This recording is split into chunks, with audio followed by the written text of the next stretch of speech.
стреляйте!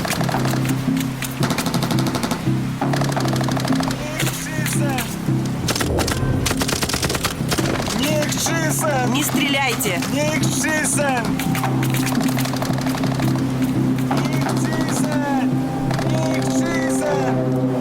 Не стреляйте!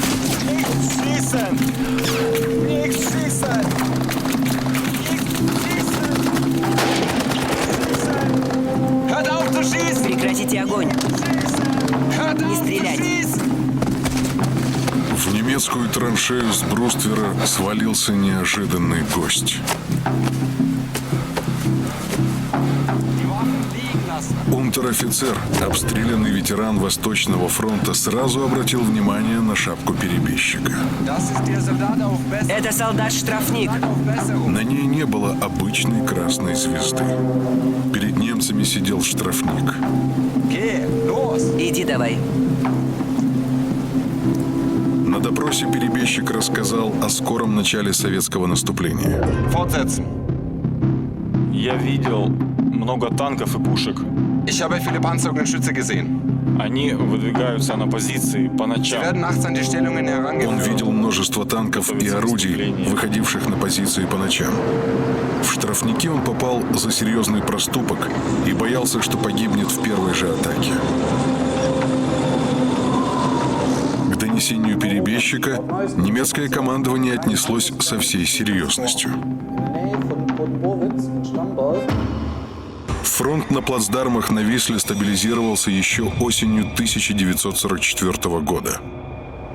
Неделя за неделей тянулось время томительного ожидания советского удара. Немецкие резервы из Польши растаскивались для проведения контрнаступления в Арденнах. Из-под Варшавы был снят танковый корпус СС и отправлен в Венгрию. Оборона самого важного, берлинского направления, оказалась ослаблена. Но советская операция откладывалась ввиду плохой погоды.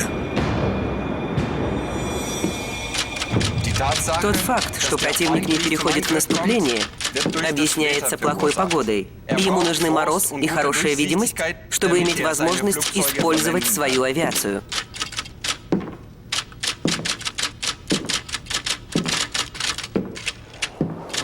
Нехватку сил немецкое командование в Польше предполагало компенсировать новой тактикой ухода из-под первого удара советской артиллерии.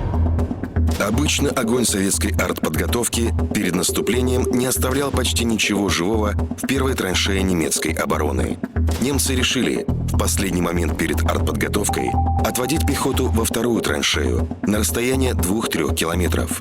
Для этого через каждые 300-500 метров первая и вторая траншея соединялись ходами сообщения. Мощная артподготовка пришлась бы по пустым позициям, а отступившие во вторую траншею части встретили бы советских пехотинцев шквалом огня.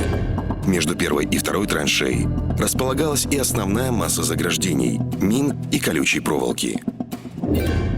Немцам нужно было держать не сплошной фронт от Варшавы до Карпат, а всего несколько плацдармов – Магнушевский, Пулавский и Сандомирский. Каждый из них немцы плотно окружили войсками и заграждениями. Получив данные о скором наступлении, немцы готовились в любой момент по приказу бросить все и отходить назад. В тылу готовили к бою танки, в том числе новейшие королевские «Тигры». Если численность войск на передовой советские разведчики вычислили довольно точно, то состояние немецких резервов они серьезно недооценивали. Вермахт готовился дать бой за Германию, обескровить противников и заставить их сесть за стол переговоров о мире на выгодных условиях.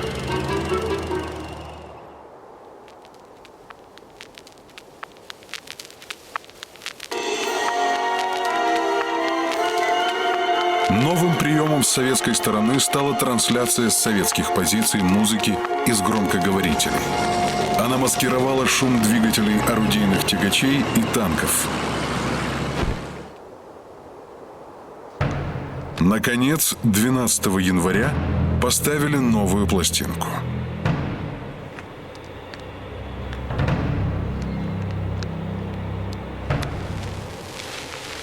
Из предрассветного тумана над заснеженной равниной понеслись слова «Союз нерушимый республик свободных».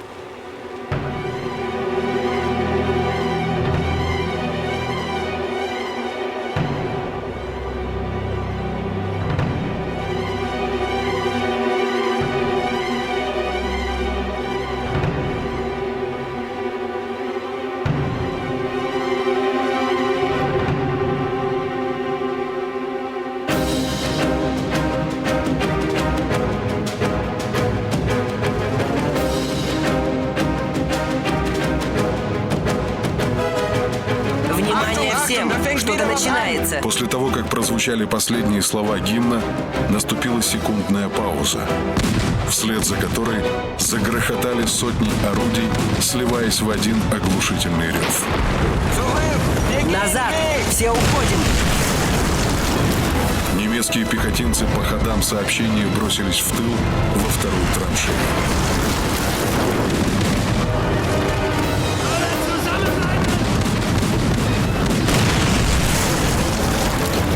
Немцы ожидали длительной артподготовки, и удар застал их в процессе перехода из первой траншеи во вторую. Но вместо долгого обстрела первой траншеи на нее обрушился короткий огневой налет. После того, как немецкие батальоны отошли ко второй линии обороны, остальные боеприпасы обрушились на нее. Артподготовка взламывала занятые врагом позиции. Надежды гитлеровского командования новой тактикой удержать плацдармы на Висле рухнули. Но в руках немецкого командования оставались танковые резервы. Под городом Кельце против советских танков в бой пошел батальон тяжелых танков, сразу более 70 «Тигров» и «Королевских тигров». К началу 1945 года советские танковые войска почти полностью были перевооружены на новые танки Т-34-85 с длинноствольной 85-мм пушкой. Это позволяло советским танкистам уверенно вступать в бой с «Тиграми» и «Пантерами». Столкновение «Тигров» и 61-й гвардейской танковой бригады произошло у деревни Лисов. В ходе жестокого боя батальон «Тигров» был разгромлен. Всего под Кельце немцы бросили в бой почти 450 танков и самоходок. Однако остановить наступление двух советских танковых армий они не смогли. Немецкие танковые части оказались окружены и уничтожены. Столь же неудачным оказались действия немецких танковых резервов перед Пулавским и Магнушевским плацдармами. 17 января 1945 года Варшава была, наконец, освобождена. Вместо сплошного фронта на берлинском направлении зияла огромная брешь. Советские танковые армии продвигались так быстро, что врывались на аэродромы, где немцы готовили машины к вылету. В районе Любень танкисты захватили сразу 60 немецких самолетов. Наступление Третьего Белорусского фронта в Восточной Пруссии оказалось куда менее успешным. Работа разведки здесь сильно усложнялась. Немецкое население было настроено крайне недружелюбно. Многие разведгруппы порой уходили в ночь и исчезали навсегда. Справа по одному на выход! Марш! Разведке так и не удалось вскрыть отвод основных сил немцев, и главный удар артиллерии пришелся по пустым первым траншеям. Немцы отходили в район Кёнигсберга. А компенсировать неудачи на земле ударами с воздуха по отходящим колоннам не позволила плохая погода. 27 января 1945 года войска Первого Украинского фронта вышли к окруженным рядами колючей проволоки грязно-серым баракам концентрационного лагеря Освенцим.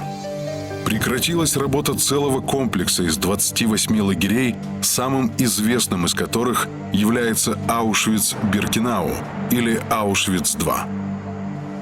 Приближение фронта к лагерю летом 1944 года заставило немцев спешно сворачивать работу фабрики смерти. Гиммлер отдал приказ о ликвидации лагеря, уничтожении оставшихся узников и разрушении крематориев и других сооружений. С приближением фронта к Освенциму около 60 тысяч узников пешком отправились в другие лагеря. Узница лагеря Ирина Харина. Мы шли колонна за колонной под охраной эсэсовцев в окружении собак. Шли по глубокому снегу, пропитанному кровью.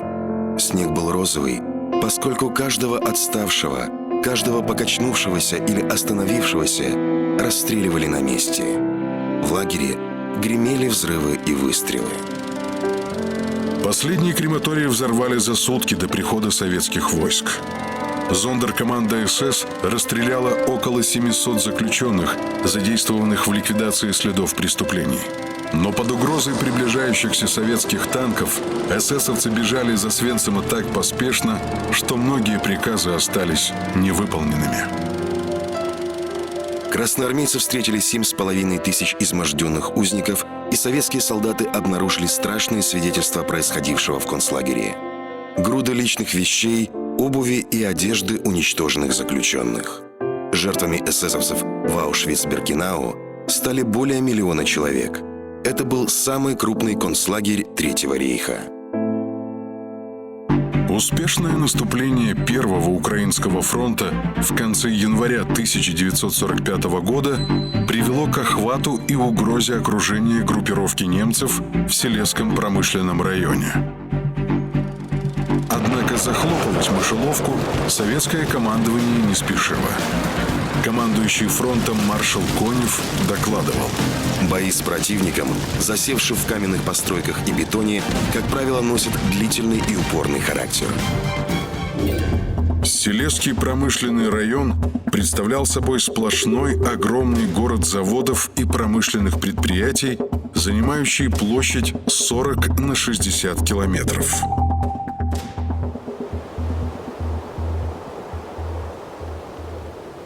Ориентир — заводская труба. Цеха из бетона и кирпича. Охрана 5. Складские помещения — кирпич. Борьба с врагом, засевшим в заводских цехах, затянулась бы на длительное время и привела бы к большим потерям. Кроме того, разрушать важный в экономическом отношении район было неразумно. Конев по согласованию со Ставкой принял решение не препятствовать выходу врага из Силезии. Немцам намеренно оставили на юге коридор шириной 4-6 километров, через который немецкие части покинули район. К 29 января 1945 года он полностью перешел под контроль советских войск. Война проиграна. Такими словами начал министр производства вооружений Шпеер свой меморандум, представленный Гитлеру о значении потери Силезии. После массированных бомбежек Рура силезские шахты поставляли 60% немецкого угля. Потеря же и Силезии привела к тому, что Германия могла рассчитывать лишь на 1/4 часть угля и 1/6 часть стали от того объема, который она производила в 1944 году.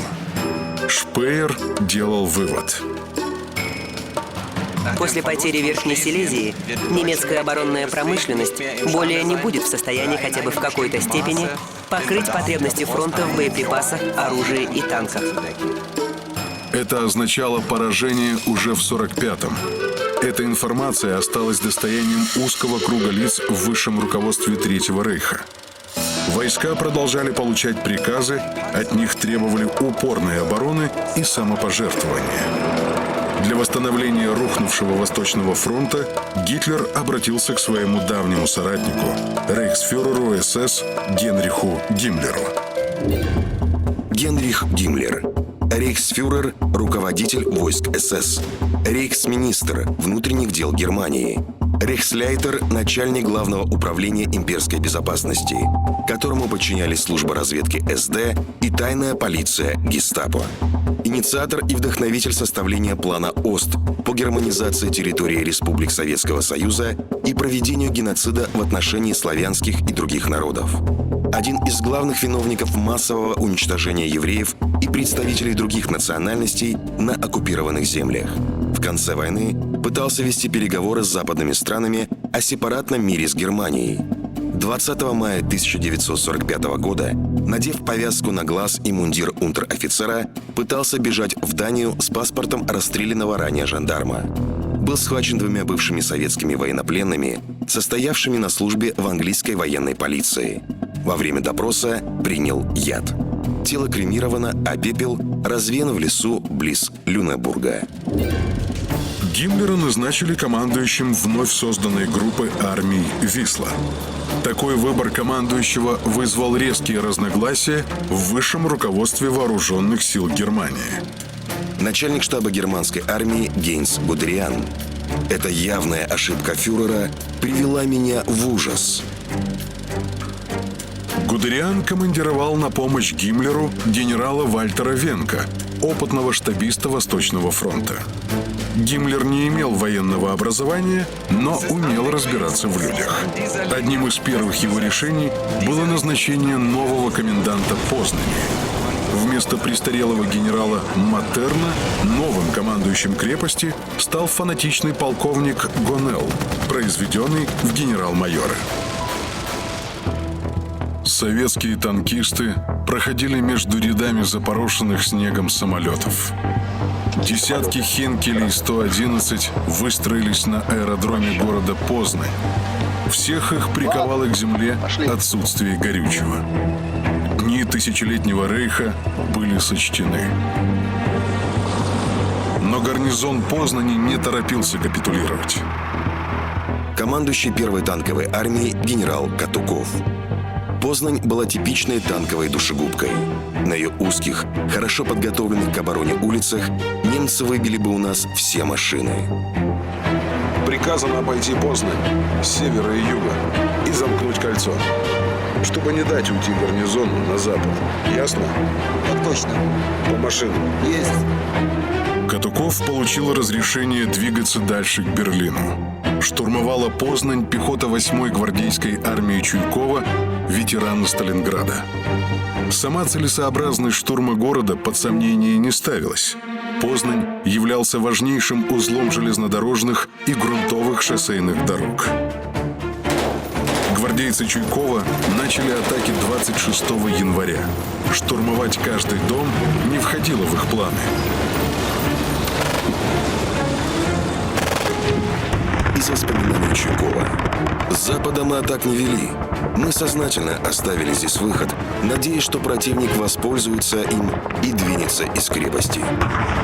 Однако, вопреки ожиданиям, прорываться окруженный гарнизон даже не пытался. Первые попытки овладеть Познанью показали, что это крепкий орешек. Познань. Немецкое название Позан. Достался Пруссии после Третьего раздела Польши в конце XVIII века. Его крепость состояла из цитадели, окруженной вынесенными вперед фортами. Эти укрепления в 1945 году еще сохраняли свое значение как фортификационные сооружения. Их перекрытия достигали в толщину 3 метров и легко выдерживали огонь советской полевой артиллерии. В Познани находились около 60 тысяч немецких солдат и офицеров. Из воспоминаний Чуйкова. В Познани наша армия впервые встретилась с крепостными фортами. Для их штурма 152 миллиметровых орудий было явно недостаточно. Еще в 1943 году Гитлер предложил стратегию крепостей – фестунгов. Удержание крупных узлов дорог с сильными гарнизонами даже в полной изоляции. Если в Белоруссии и Украине эта стратегия не получила поддержки военных, то с началом сражения за Германию ситуация изменилась. Все чаще вместо попыток прорыва гарнизоны окруженных городов придерживались именно стратегии крепостей. Даже после обхода и окружения такой крепости шоссе и железные дороги оставались блокированными врагом. Ни поезда с боеприпасами и горючим, ни колонны грузовиков не могли проехать через город. Приходилось искать пути объезда. Это ухудшало снабжение вырвавшихся вперед частей. С другой стороны, осада таких крепостей задерживала части и соединения. Наступающие группировки теряли свою ударную мощь, и наступление замедлялось.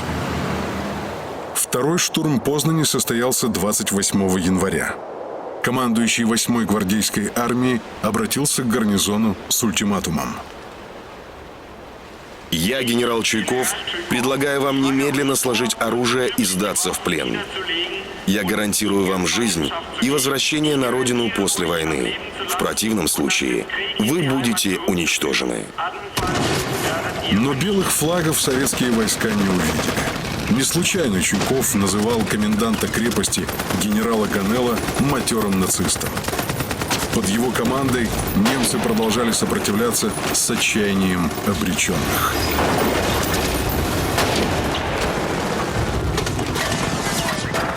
Тем временем танкисты Катукова, обойдя Познань, шли на запад, с каждым часом приближаясь к Берлину.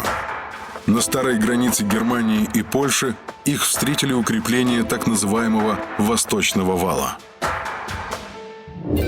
Восточный вал строился в 30-х годах против Польши. После сентября 1939 года его строительство прекратили.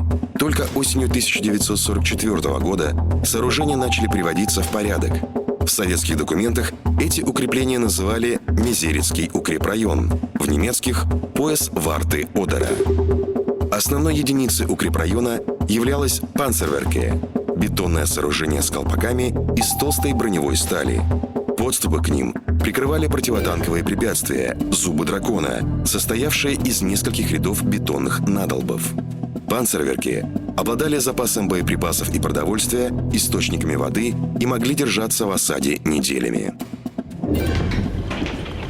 Германское командование располагало достаточно мощной линией укреплений, но оборонять ее оказалось неким. Резервы запаздывали, и на укрепления выдвигали разрозненные части. Танкисты одной из бригад армии Катукова проскочили незанятые укрепления в маршевых колоннах. Однако буквально через несколько часов в дотах появились люди в немецкой форме. На дороге немцами были заранее проделаны специальные отверстия, куда вставили лежавшие рядом куски рельсов. Дорога стала для танков непреодолимой. Наступавшая следом бригада уже встретила ожесточенное сопротивление. А танковая бригада, вырвавшаяся вперед, оказалась отрезана от своих в глубине немецкой обороны. Все попытки пробиться к ней потерпели неудачу. Бронированные колпаки выдерживали обстрел орудий советских танков и самоходных орудий. Тяжелая артиллерия осталась вместе с пехотой далеко позади. Танкисты с тревогой смотрели на взлетающие вверх ракеты и шум боя вдалеке, в расположении окруженной бригады. В случае подхода немецких резервов ей грозило полное уничтожение. Однако не везде укрепления пояса Варты Одера оказывались заняты хорошо подготовленными немецкими частями. Участок под городом Швибус доверили людям в гражданской одежде – фольксштурму. Покушение на Гитлера подорвало веру фюрера в армию, и за формирование ополчения отвечала нацистская партия. 25 сентября 1944 года появилась директива Гитлера о формировании фольксштурма. Предполагалось начать народную войну и поднять под ружье около 6 миллионов человек. Но эти планы остались на бумаге. Так, из запланированных к формированию в Познани 24 батальонов фольксштурма создали всего один. Фольксштурм принципиально отличался от советского народного ополчения. Его формировали не на добровольной основе, а принудительно. За уклонение от призыва вешали и расстреливали. Если советские ополченцы постепенно вливались в обычные дивизии Красной Армии, то батальоны фольксштурма оставались обособленными структурами. Эти отряды обороняли те города, в которых жили и подчинялись партийному руководству, а не армии. Бойцам выдавались иностранные и устаревшие винтовки с минимальным запасом патронов. Но даже их получали не все фолькштурмисты. Униформа отсутствовала, и большинство батальонов пошли в бой в гражданской одежде, в плащах и пальто с нарукавными повязками. Боеспособность фольксштурма оказалась крайне низкой. По Под Швибусом первая гвардейская танковая бригада быстро пробилась через панцерверки, занятые фолькштурмистами. Окруженная танковая бригада была деблокирована и продолжила наступление к Одеру. По схожему сценарию развивались события севернее Мезерица. 60-летний обер-лейтенант Герман Штеп, командир роты в 128-м батальоне фолькштурма, в советском плену описал оборону доверенных ему укреплений. Увидев в бинокль танки, я сказал, что если мы не станем стрелять, то и русские также поступят. Так оно и получилось. Мы выставили белый флаг, а затем вышли наружу. Не стреляйте, мы сдаемся! Не стреляйте!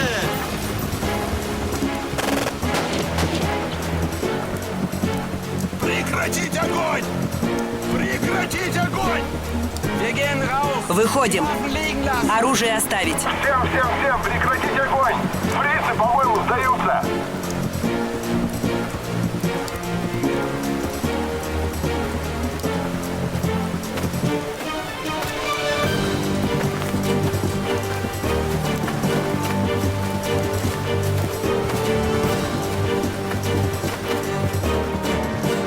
Без выстрелов фолькштурм сдал участок обороны Мезерицкого укрепрайона. Советские войска прорвались к Одеру, захватив плацдармы в 70 километрах от Берлина. Только к боям за Одер подоспели немецкие резервы, и фронт на какое-то время стабилизировался. Но обстановка на берлинском направлении осложнялась немецкими крепостями, оставшимися в тылу двух советских фронтов. Помимо Познани, ими стали города Шнейдемюль, Арнсвальде, Бреслау, Глогау, Торн и ряд других. Необходимость осады крепостей стала одной из причин, по которой советское командование отказалось от наступления на Берлин уже в феврале 1945 года. Однако и без того результаты Висло-Одерской операции впечатляли. За 3 недели советские войска фронтом шириной в 500 километров продвинулись вперед на 500 километров. Красная армия вступала на территорию Германии. Закономерно опасаясь волны мести, немецкое население бежало из Восточной Пруссии. Разительный контраст в уровне жизни СССР и Германии вызывал у советских солдат вопрос: зачем они, живя в такой роскоши, полезли к нам? Не находя ответа, солдаты порой скатывались к вандализму. Евгений Бессонов. Входишь в какой-то городок, а там все дома двухэтажные, с крышами под нарядной черепицей. Сначала мы эти дома жгли. Перед глазами стояли наши деревеньки, сожженные немцами дотла. Только печные трубы торчали на пепелищах.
Агрессия первых дней на территории противника прошла достаточно быстро. Разумеется, были случаи, когда у кого-то из бойцов за время войны погибала вся семья, и он сводил личные счеты с немцами. Но зачастую ко времени вступления на территорию Германии эта боль уже успевала притупиться. Вспоминает Лазарь Ценц. В 1945-м Пленных уже не трогали, но в 1944 году случаи самосуда были нередкими. Один раз незнакомый старшина вывел 5 пленных немцев и стал расстреливать их по одному из нагана. Я успел вмешаться, подошел, забрал у него оружие и сказал: «Ты бы их в бою убивал». Много было на территории Германии и трофеев. Прежде всего солдаты брали съестные припасы, невиданные тогда домашние консервы, закатанные банки с компотами, вареньем, тушеным мясом. Помимо продуктов, в немецких домах были и вещи, которых так не хватало в разоренном войной Советском Союзе. Одежда, отрезы ткани, обувь или кожа для ее пошива. Смотри, что надыбал! Штиблеты хоть сейчас на свадьбу! А покажи свои! А у меня новые вообще! Думаешь, у меня старые? Нет! Да ладно! Ой, какие! Хорош! Эй, земляк! Давай с нами! Давай меняться! У тебя не твой размер, я же вижу! Эй, постой! Куда? Красноармейцы получили возможность отправлять все это домой в посылках. Солдатам разрешили посылать 5 килограммов в месяц, а офицерам 10. Однако на пути к Кёнигсбергу у красноармейцев практически не было времени и возможности для сбора трофеев. Лишь немногим удавалось отправить домой 1-2 посылки. Отношения с местным населением складывались по-разному. Ты меня понял? Вот молодец. Товарищи, мы вступаем на территорию гитлеровской Германии. И мы знаем, что немцы принесли неисчислимые беды на нашу землю. Поэтому мы вступаем на их территорию, чтобы наказать немцев. Но всякое беспричинное нанесение ущерба немцам и немкам недопустимо и будет строжайшим образом наказываться. Еще в январе 1945 года со вступлением советских войск на территорию Восточной Пруссии Верховным главнокомандующим был подписан приказ о недопущении грубого отношения к местному населению, который был доведен до всех военнослужащих. Соответствующие приказы по подчиненным частям и соединениям были отданы военными советами фронтов, командующими армиями, командирами дивизий и так далее. Приказ военного совета Второго Белорусского фронта, подписанный маршалом Рокоссовским, предписывал мародеров и насильников расстреливать на месте преступления. За действия, несовместимые со званием бойца Красной Армии, виновные приговорены к расстрелу. Справка. Всего в первые месяцы 1945 года за совершенные преступления по отношению к местному населению военными трибуналами было осуждено более 4000 офицеров и большое число рядовых. Несколько показательных судебных процессов завершились вынесением смертных приговоров. Успехи январских наступлений дали Советскому Союзу хорошие позиции на Ялтинской конференции, проходившей в Крыму с 4 по 11 февраля 1945 года. Сталин, Черчилль и Рузвельт решали судьбы послевоенного мира и согласовывали границы между государствами. Граница между СССР и Польшей устанавливалась примерно по так называемой линии Керзена 1920 года. СССР сохранял полученный в 1939 году Львов, но отдавал Белосток. В качестве компенсации польское государство получало германские земли к востоку от Одера и часть Восточной Пруссии. На Ялтинской конференции принято окончательное решение о демилитаризации и денацификации Германии. Нашей непреклонной целью является уничтожение германского милитаризма и нацизма и создание гарантий в том, что Германия больше никогда не будет в состоянии нарушить мир всего мира. Территория Германии разделялась на 4 оккупационные зоны. Помимо СССР, США и Англии, свою оккупационную зону получала Франция. Столица Германии попадала в Восточную советскую зону, но Берлин разделялся на 4 оккупационные зоны. Помимо решения судьбы стран и границ, определялась форма получения репараций со стороны Германии всеми странами антигитлеровской коалиции. Изъятие богатств и оборудования Германии нацеливались на ликвидацию военного потенциала немецкого государства. СССР, согласно решениям конференции, получал репарации в основном в натуральной форме, такой как принудительный труд германских военнопленных по восстановлению разрушенной страны. Граждане СССР и Югославии подлежали безусловному возвращению на родину. Это касалось не только военнопленных и угнанных на работу в Германию, но и тех, кто сотрудничал с фашистами в той или иной форме. В первой половине февраля армия Чуйкова очищала от немцев жилые кварталы Познани. После этого наступило время решительного штурма крепости. Ударной силой советских частей в Познани являлась 2-я штурмовая инженерно-саперная бригада. Ее бойцы использовали специальные бронированные нагрудники, все бойцы вооружались автоматическим оружием. В бою широко использовались огнеметы. Каждый форт окружал непреодолимый для танков 12-метровый ров, который полностью простреливался из бойниц, выдвинутых в ров сооружений, капониров. Артиллерийская подготовка могла подавить огонь орудий и пулеметов в верхних сооружениях форта. Однако амбразуры, простреливавшие ров, находились ниже и оказывались практически неуязвимыми. Ров мог стать могилой для сотен и тысяч человек. Советские саперы разработали и реализовали простой, но эффективный способ преодоления рва. 250-литровые бочки для горючего заполняли взрывчаткой и под прикрытием дымовой завесы и огня подкатывали к рву. После дымовой завесы Яшин и Федоров броском вперед и прикрывайте нас огнем. У бочки только 2. Столкнули и бегом назад.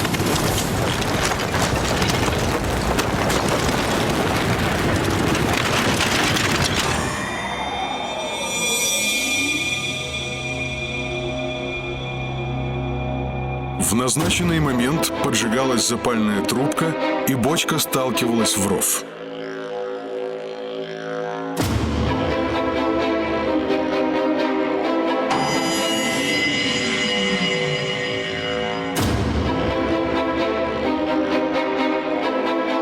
Мощный взрыв уничтожал немецких солдат у амбразур.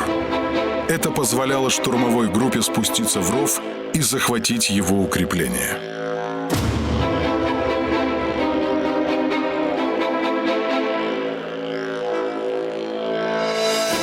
Однако в Познани еще оставалась так называемая цитадель – центральное укрепление крепости. Здесь находился гарнизон численностью около 6000 человек во главе с Ганеллом. Решительный штурм последовал 18 февраля. Вплотную к цитадели подтянули тяжелые орудия. Выстрел за выстрелом они пробили проломы в стенах форта. В прочной кладке зияли бреши, в которые мог пройти человек. После этого в ров сбросили бочки со взрывчаткой. Чудовищные силы взрыва оглушили даже стрелков гарнизона.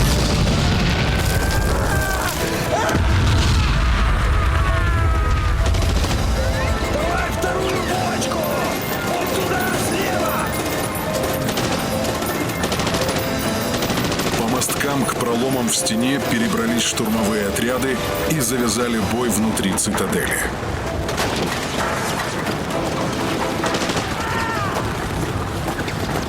Пирсов, где твои люди? Все здесь, лейтенант! Давай, давай сюда, дорогой! Вот через ров, быстро!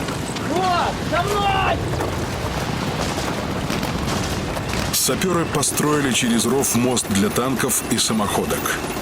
Пролом в стене форта расширили взрывчаткой. Вступление бронетехники поставило точку в сопротивлении гарнизона. Штурм Познани завершился почти через месяц после выхода к нему советских войск. Генерал Маттерн сдался в плен. Назначенец Гиммлера генерал Гонелл покончил с собой. Именно такие фанатики стали последней опорой нацистов. Бессмысленное сопротивление германской армии продолжалось. Гиммлер судорожно пытался переломить в свою пользу ситуацию на подступах к Берлину. Его штаб спланировал операцию в Померании под кодовым наименованием «Солнцестояние» с привлечением большого количества войск СС. Предполагалось фланговым ударом разгромить советские войска к северу от реки Варта и нанести поражение Первому Белорусскому фронту Жукова. Войска СС фактически создавались как параллельная армии структура. Поначалу участие эсэсовцев в боях было почти что символическим. Их выучка оставляла желать много лучшего. Однако к концу войны войска СС становились все многочисленнее и профессиональнее. Они получали новейшие образцы вооружений и боевой техники. В феврале 1945 года в Померании под знаменами СС сосредоточились добровольческие соединения, личный состав которых набрали с разных уголков Европы. Это дивизии СС Нордланд, Нидерланд, Валлония, Лангемарк, Фрунсберг, Полицай. Немецкое наступление началось 16 февраля 1945 года. Но войска 61-й армии Белова и 2-й танковой армии Богданова отразили удар эсэсовцев. Ответный удар Жукова последовал незамедлительно. Он развернул в Померанию обе танковые армии Первого Белорусского фронта. Мощные удары рассекли вражескую оборону на части. Вскоре танковые армии Катукова и Богданова вышли к Балтийскому морю. Остатки эсэсовской армии эвакуировались из Восточной Померании на западный берег Одера. После катастрофы в Померании Гитлер отстранил Гиммлера от командования группой армий «Висла». Солдат открыл массивный затвор тяжелого орудия, на котором виднелся двуглавый орел. Практически все советские пушки и гаубицы относились к новейшим типам, разработанным незадолго до войны. Исключение составляли самые тяжелые орудия особой мощности, изготовленные на Обуховском заводе еще при царской власти 305-мм гаубицы образца 1915 года исправно служили Красной армии до самого конца войны.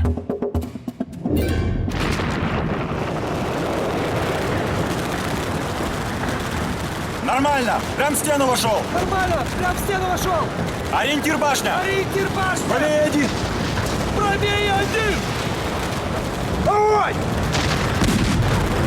Целью артиллеристов были форты города-крепости Кёнигсберг. В начале апреля на фронте царило затишье, но укрепление требовалось разбить до начала общего штурма. На авиацию надежды не было. Из-за плохой погоды самолеты почти не летали.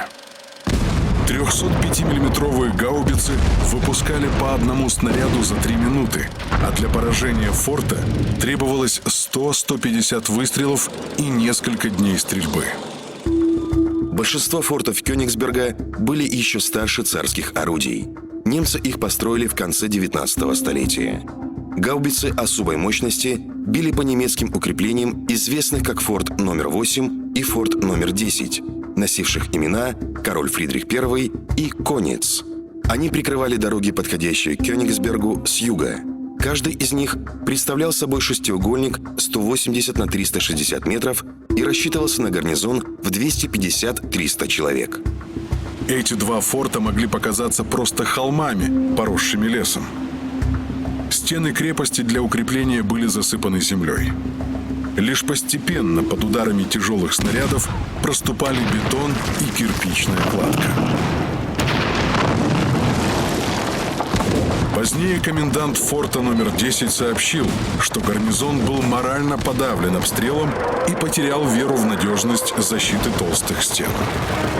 Вся Восточная Пруссия в 1945 году стала гигантской крепостью. Еще в конце января с выходом советских войск к заливу Фришесхаф немецкая группировка в Восточной Пруссии оказалась изолирована.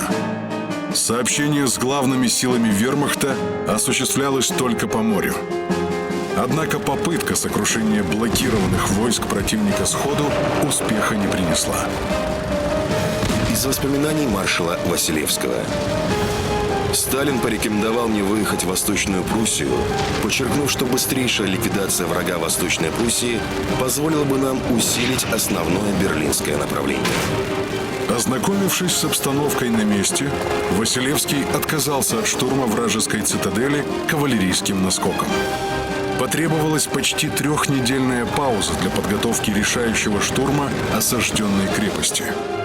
Первый удар нанесли по прижатой к морю группе немецких войск к юго-западу от Кёнигсберга и ликвидировали ее к концу марта 1945 года.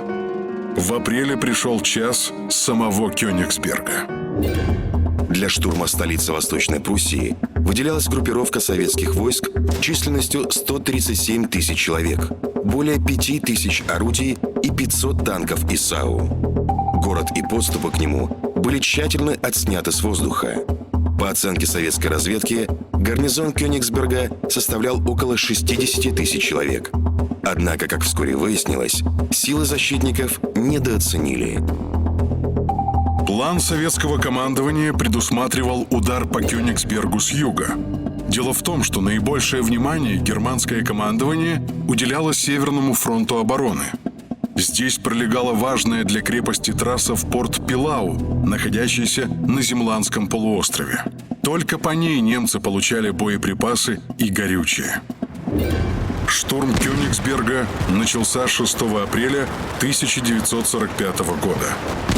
Частично разрушенные форты номер 8 и номер 10 не оказали серьезного сопротивления. Однако на подходе к городским кварталам советское наступление замедлилось. Сказывалась недооценка численности гарнизона и отсутствие поддержки с воздуха. Из-за плохой погоды авиация бездействовала. Успех штурма повис на волоске. Немцы могли перебросить с севера на юг свои резервы. Лишь 7 апреля погода улучшилась, и в небе над Кёнигсбергом появились 500 бомбардировщиков дальней авиации. Никакого противодействия немецких истребителей даже не предполагалось. На город обрушились почти 4000 бомб. Главной целью авиаторов были немецкие резервы. Их следовало уничтожить до того, как солдаты и офицеры займут позиции в окопах и превращенных в цитадели зданиях. После бомбардировки в городе царил хаос. Связь штаба гарнизона с войсками нарушилась. К 8 апреля остатки гарнизона оттеснили в центральную и восточную часть Кёнигсберга. Сообщение немецких войск с портом Пилау было прервано. Дальнейшее сопротивление становилось бессмысленным, и 9 апреля гарнизон Кёнигсберга капитулировал. Крепко гады сидели, не выговоришь. Ух ты, где взял? От Ганса в подарок. В сводке Советского информбюро 10 апреля прозвучала цифра: 42 тысячи убитых и 92 тысячи пленных из состава Кёнигсбергского гарнизона. Однако это были первые непроверенные данные. Они включали и задержанных жителей города. Современные подсчеты по документам фронта дают цифру в 70 тысяч немецких военнослужащих, захваченных и сдавшихся в плен в Кёнигсберге. Борьба за Восточную Пруссию практически завершилась. Основным инструментом сокрушения противника стала техника, в первую очередь артиллерия. Из воспоминаний маршала Василевского. Замечу попутно, что восточно-прусская операция по расходу боеприпасов вообще не имела себе равных среди всех операций в истории войн. Советские войска в Восточной Пруссии грузились в вагоны для переброски на другое направление. Всего через несколько дней им предстояло штурмовать столицу Германии – Берлин.